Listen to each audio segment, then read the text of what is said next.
Hey, what's up guys? Casey Mitchell, aka that one leg monster. We're at Kern County Jail and we're gonna be talking to some guys that I can somewhat relate to. These are ex-veterans that kind of made some wrong decisions getting out of the military. That doesn't necessarily mean they're bad guys. These are people that made bad decisions. Hey, so you don't have any weapons or knives on you, right? No, I don't. All right. Just the leg. All right, just the leg. All right. Come on in.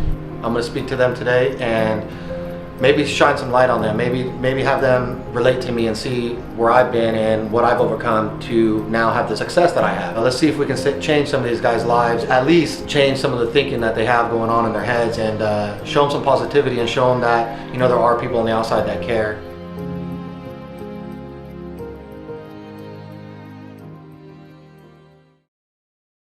We cannot film their faces. You just kind of have to blur out their faces. I could probably get signed consent forms, but it's a lot of work. So It's easier if you just blur out the faces. Of course. Kind of open field. You can talk about, just tell your story. You know, if you cuss, that's okay. They hear it all the time. They cuss themselves. I just really want to motivate them, and you know, this is a jail setting, so we try to minimize risks, but we want to maximize, you know, their rehabilitation efforts. And I think that your story is amazing and you're super inspiring, and we would just love to have you go in there. I'm super excited that you're here. Thanks. Yeah, that's good to know, because that's what I was going to ask you about, was like the whole, you know, like the cursing thing. But I just feel like, especially their vets, I know how they talk, right? And I think I can hit more of an angle with them if I just basically act like my old grunt self, like I was. And so right now we're about to step into what we were just told is the Southern and the Crips yard. We're about to go in here and just walk around and check it out a little bit. It's a little intimidating in here, to be honest, but let's just go check it out. I mean, I've never done anything like this, never been in a jail cell like this. We have some pretty good guards with us right now, but like I said, this place is it's the jail, man, and it's not somewhere I ever want to be, and hopefully we can talk to some people and maybe change their outlook on life and maybe not want to be here either. Only Southerners and Crips house over here. Okay. Bloods and Bulldogs and Norteños house over there because they don't play well together. Yeah, of course, yeah. So basically, back in the day, like I said, everybody used to come out and play together, and now they only play in their own little yard. Okay. I know there was some of you guys. Who'd you guys serve with? Army. Army? Yeah, you know, you remember your units? No. Divisions? Now, how long ago? What years? Oh my God. 91. Oh, man. Right after I got out of high school. I was 6. I was 6 years old, man. Yeah, and you guys are already doing shit, huh? But you know what I got out of it, man, is never quit. What's that? What I get out of life and what you're doing, beside your injury, never quit. Never quit, give man. up. Never quit, no excuses. No Absolutely. excuses. You know what I'm saying? No excuses. No regrets. Yeah. So any of you guys out soon or what? We pray that we're Pray the Lord. out Please, next sir. month. Next month, Next sir. month? Yeah. You guys live from this area? Yeah, we live in Good Bakersfield. stuff, man. Good stuff. Yeah. We're gonna do right now or what? Oh, absolutely. yes, We're absolutely. We're done. I tell people, man, like, you know, sometimes you got to go back to those, you know, that old military style. Back to And fundamentals. we're not in the military anymore, but we still got to act like it. You know what I mean? true. You know, you were in the military and then you went through some bad shit, and now you're here. You know, and it's not that you're bad dudes, just made mistakes. You Bad know, choices, bad choices. So, Bad choices. you know what I mean? Bad choices, man. And Appreciate so, it. all right, we're Thank you brothers, very guys. much. Yes, All sir. right, Yes, sir. let's do right. All right. All right. Well, guys, how you doing today? So yeah, like you said, my name's Casey Mitchell. I'm from the Central Valley. I grew up in Exeter, California. Graduated in 2003, so I'm 31 years old now. Joined the military about 6 months after high school. Grew up kind of just being kind of in trouble a lot, so I wanted to get up out of there, join the military, and went down to the recruiting station. And I remember going in there and them saying, "What do you want to do?" And I said, "I don't know, I just want to be in the shit," because the war was going. And how many of you guys are veterans in here? It's a whole bunch of you guys. All right, cool. So you guys can relate to what I'm saying, man, okay? So went down there and said, "How fast you want to go?" I said, "As soon as you get me out of here." And they basically said, "Why?" And I said, "Because I need some structure in my life, man. I need to get away from all this stuff, you know." So I enlisted. A week later, I'm off to Fort Benning, Georgia, to infantry school. Went there. They said, "You want to jump out of planes?" I said, "You gonna pay me to jump out of planes?" "Hell yeah, I'll jump out of planes." So jumped out of planes, and I went to my first duty station, North Carolina, 82nd Airborne Division up there. And 6 months later, I'm now a 19, 20-year-old guy sitting in Baghdad in 05, 06 in one of the hottest times of the whole entire war in Iraq. Had to, did what I did for the whole year, moved through it, pretty well, lost some guys, dealt with some struggles with myself when I got back, kind of sat back and said, man, you're a grunt. This is what you do, this is what you signed up for. You're a fucking man, like man the fuck up and get your shit right, right? So that's what I did. Re-enlisted, became a sergeant, got sent to Fort Lewis, Washington with the 2nd Infantry Division. Was up there setting up a brand new unit that was getting ready to be the first striker brigades that ever touched down in Afghanistan, and we were going to be going into Kandahar and basically sweeping that whole entire area, the whole RC South, that was our area. We were going to go there and sweep that whole entire thing. So, started training my guys up for that. Eventually, about a year and a half later, finally making that deployment over to Afghanistan in 2009. Got there, and we weren't 2 weeks in, and one of my team leaders was killed right in front of me. Stepped on a pressure plate ID, blew in pieces right in front of me. Deal with that all the time, okay? My battalion alone ended up losing 38 soldiers. 38. It's massive for a battalion. 170 something wounded in my brigade. I'm just trying to tell you this so you guys can understand the shit that we were going through, the shit that we were seeing, and the mindset that we had to have, and what we were going to deal with when we got back. So in 2010, April 2010, I was on my very last patrol getting ready to come home. I was like, God, I'm done. I'm going to go see my wife. I have a 2-month-old daughter that was just born. I can't wait, Very last patrol, I go out, boom, 300-pound IED pressure plate hits the vehicle that I'm commanding, and basically almost kills me. So I'm now sitting in this sorry-ass country, in the sorry-ass country on the dirt, bleeding to death, trying to stay alive. And I'm sitting there in my head, I'm like, I'm gonna die in this sorry-ass country, And you can't understand the feeling of that you're thinking that that's it right there, that's it. Luckily, my medic that was there, he was great, he was on it. I was able to stop the bleeding that I was having, and I was able to get medevac to Kandahar Air Base, where I eventually went to Germany, where in Germany I almost died several times due to blood clots, to where they almost had to fly my wife out to come see me. I ended up finally getting stable, getting sent to Walter Reed Medical Center down in Washington, D.C. And I was in ICU for a month, and I was bedridden for 4 months. Didn't see the light of day for almost 6 months. Tried to go through all the recovery that I was going through. I was on insanely amounts of painkillers, methadone, Dilaudid, Oxycontins, ketamine. I was on all those at the same time. At the same time, okay, trying to kill this pain off that I had. 3rd-degree burns. I was trying to save my left leg, right leg all blown out, my arm. You couldn't even touch me with pillows. You can't touch me with your fingers. You can't touch me with anything without me being in agonizing pain. So I'm in there going through all the recovery. November of 2010, I decided to have my leg amputated. I just couldn't handle it anymore, couldn't save it anymore, and I decided to make that decision to amputate my leg. I finally get through all that recovery. I go down to San Diego. I transfer out from Walter Reed to San Diego to start working on my right leg because I had my knee blown out, my ankle and stuff blown out. I'm doing everything I can, thinking I'm going to come. Well, I'm not. I'm in the Army, so I'm stay in. I'm not going to. This is what I do. I've been doing this, for 7 years. It's my livelihood. It's what I do. Well, that didn't happen. They decided to tell me that there's nothing we can do with you anymore. You're kind of done, So I said, so what's that mean? And they said, well, we're just gonna have to go ahead and medically retire you.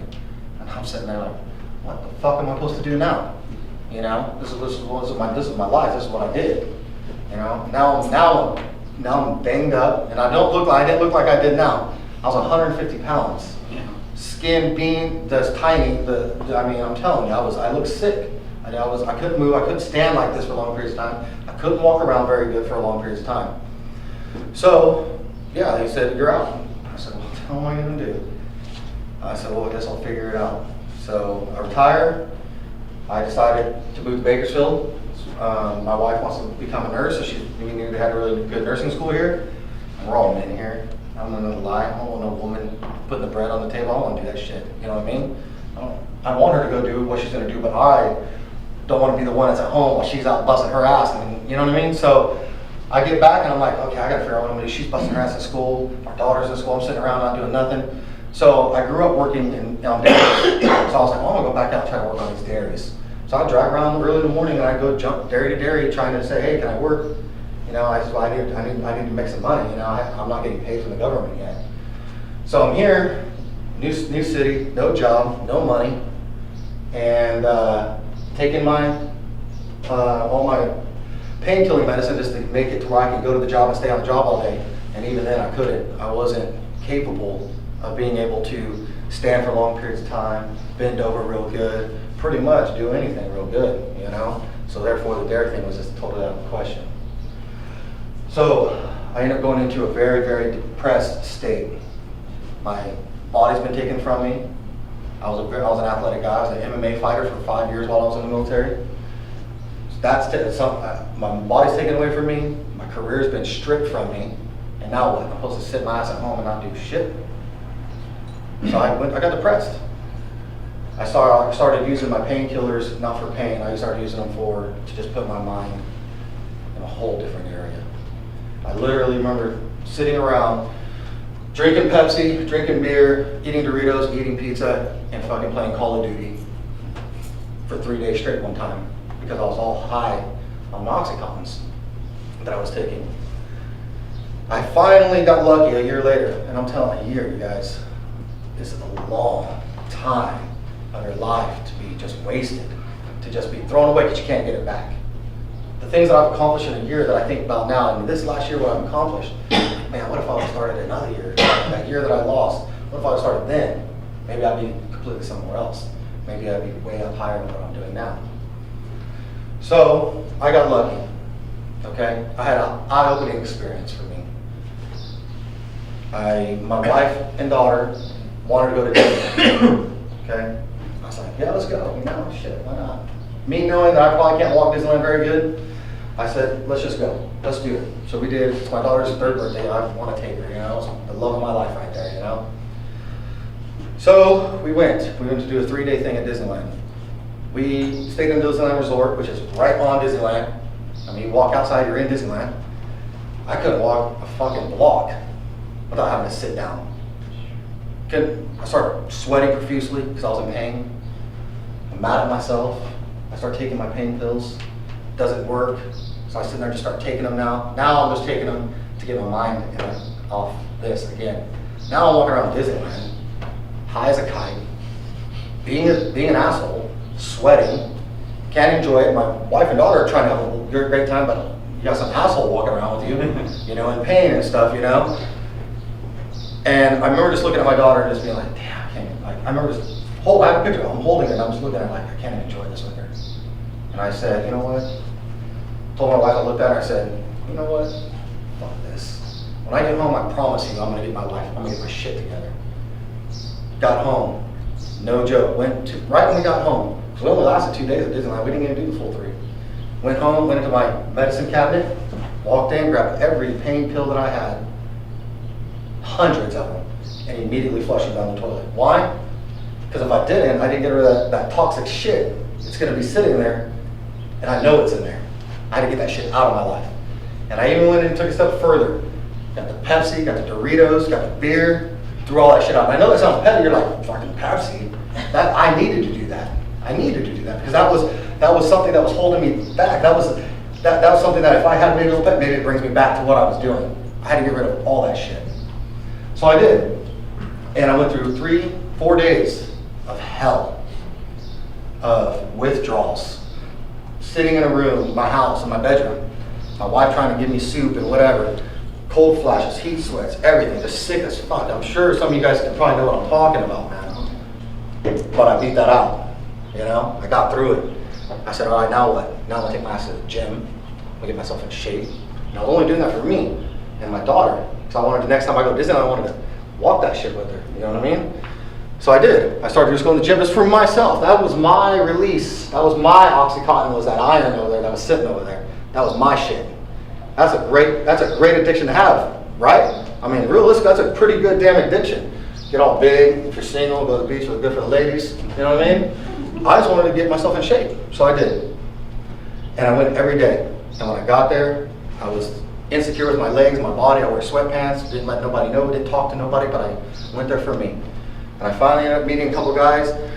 They didn't know what I was going through, but I just said, hey, can you please make sure I'm here every day? Can you just please make sure I show up when you guys show up?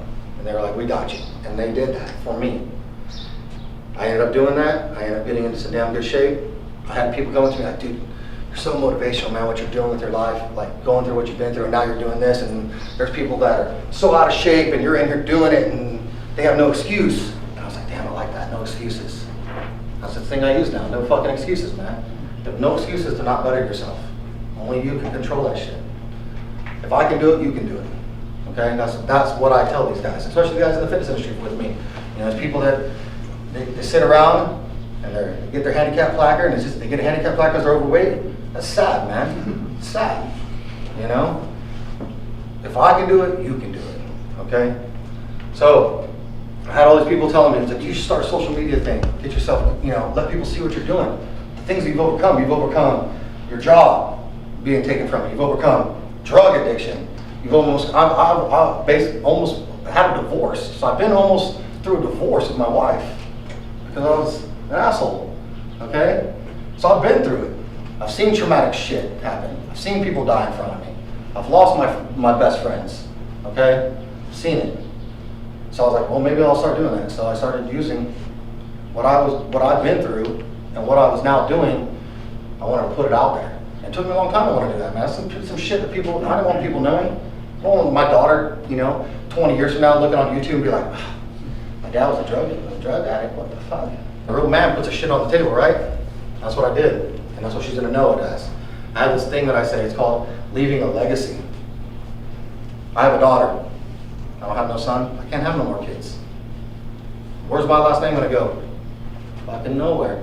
That's it, when I die, that's it. She's gonna get some other man's last name, and that's what's gonna happen. My whole goal is to leave a legacy for my daughter. You know how many of you guys got kids in here? Okay, everybody, damn. Y'all got kids, man. Y'all got kids. How many of you guys, you guys have relatives that have passed away, right?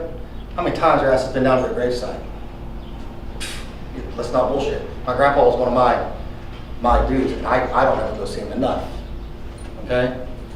When you go off this planet, man, that's fucking it. That's it. There's no rewind.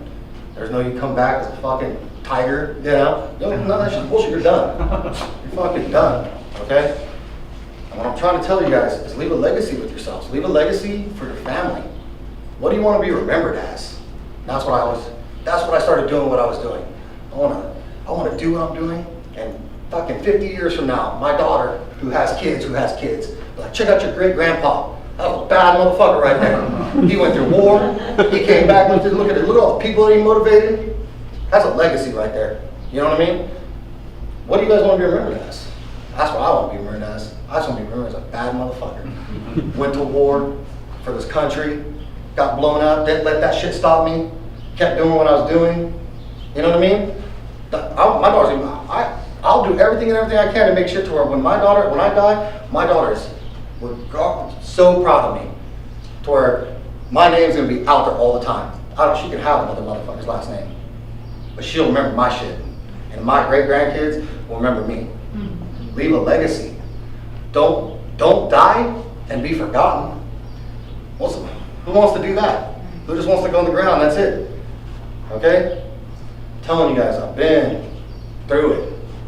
And I know a lot of you guys are probably in here and you're just thinking, man, you guys are just waiting. You're just wasting in here, man. You're just wasting in here. I guarantee you there's one of you guys in this room right here, if you got out of here and you really put your shit down, you really started busting your ass on something, finding that little tiny niche, just finding a niche of something that you're really good at, you put your heart and soul into it, guarantee you that one of y'all could be millionaires. It's just how bad you want it. I got into what I was doing in the fitness industry not knowing where I was going to be at. I just knew, who's heard of Steve Jobs? You guys heard of Steve Jobs? Okay. Steve Jobs said something one time and I was like, man, that sits with me really good. He says that if you don't go to sleep thinking about it, waking up loving it, you're doing the wrong damn thing. How many of you guys go to sleep at night loving what you're doing now? How many of you guys wake up every morning, you're like, God, I love being here. Right? And one of y'all motherfuckers not like that shit, okay? So think about that, man. And that's how I live my life. I wouldn't be doing. The day that I stop loving what I'm doing and waking up and not thinking about it anymore is the day that I'm done doing what I'm doing. I'm gonna find some new shit to do, okay? But I don't think that ever happens. I'm just loving this. I love coming and speaking to guys like you. Love going to high schools, hospitals. And the thing is you guys aren't, none of y'all are bad people. It's just made fucked up mistakes. Okay? I could be sitting where you guys are sitting. I was a drug addict too. I was doing shit I shouldn't have been doing. I just got lucky enough to get, I just dug deep enough to man the fuck up and want to leave a legacy for my daughter. Okay?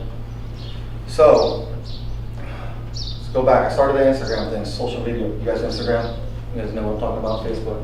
Started that. Started getting people filtering in, seeing it, watching me. You're motivated. This is awesome, dude. If you can do it, we can do it. No excuses. I said, oh yeah, this is awesome. It's working. People are actually relating to this. I said, now how do I take it up another step?